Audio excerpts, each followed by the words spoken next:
It's a year ago. I arrived in Richmond and my brother-in-law and sister-in-law came to visit, and he said, I've heard about the men's shed, so he brought me down here. I met Alan Kissel, who set the whole thing up, and after that I thought, right, yeah, this suits me fine. So since then I've been sort of actively involved in it. To the extent I'm on the committee and also a supervisor. When I first came here, there was a lot of garden tools, so I worked on them right through. We had a garage sale and we got $2,000. At the moment on Trade Me, I think we're up to 900 with various other bits and pieces. And so that money comes into the kitty and then we can go on with another project. I've been doing volunteer work for many, many years, writing for the disabled, Citizens Advice, Rotary, etc., etc. I've always felt that you have to remain active, especially brain-wise. People call me a motivator. I'm not a motivator. I help people motivate themselves. I love success stories. If I watch a movie, it's got to be a happy ending. And if I can help someone achieve what they want to do, that's brilliant. I've got 4 pet hates. I hate wasting people, food, environment and greed.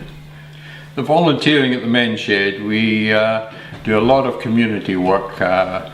For instance, the council there, we paint out graffiti, we fix various seating in the district for the council. Ladies come in with something broken, so we fix it, and here is an example of somebody bringing in some old toys that they wanted done up, and that's what we do. And you find that the people who come along, they have a talent, and we make sure that they can do it. It might be metalwork, it might be woodwork, it might be painting, it might be all sorts of things. So it's really a community thing, and people can drop in and have some tea and have a chat, and so we're looking at it as a broader spectrum rather than just nailing a piece of wood together or welding a piece of metal. And to see someone who has had an accident and sort of some damage, and how you can help them overcome this and move on, that to me is really the fun. And of course there's a lot of comradeship among us, and I think that's important. There's a lot of lonely people around, and I think it's important that once, as you rightly pointed out, once you move out of the mainstream, then you can become very isolated, and that is a tendency for someone to become ill. You have to have the right kind of people doing it, who have an empathy, other than just, well, I'm here to help you, you'll do it my way, sort of thing. So you need someone who can empathize, communicate well, and develop this person who may have a problem, may not have a problem, because people don't come in and volunteer the problem.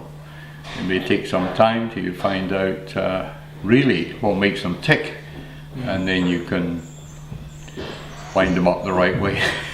There's quite a number of us are like-minded here that we want to develop this. That's the reason for making that a big hall in there, so that we can have more people in. We're having evenings where we have storytelling. Someone talks about their past employment or whatever they've done, and that again is community, bringing people together. And I think you've got to be able to communicate to people rather than talk at them.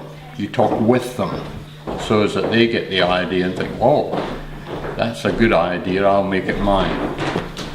Yes, get involved, and if you've got the right kind of people, as I said, there's a lot of do-gooders around, but it's nice what they do, but it's not correct. They have to have the ability to empathize with a person and bring them into it. And I'm sure it's the same with volunteering, like you say, active and being active, but that's only part of it. You have to build the whole thing, the whole picture. You know, it's like body language. You can't just take one aspect of it. You need to build a picture. And it's the same with people. They have to realize what this is all about.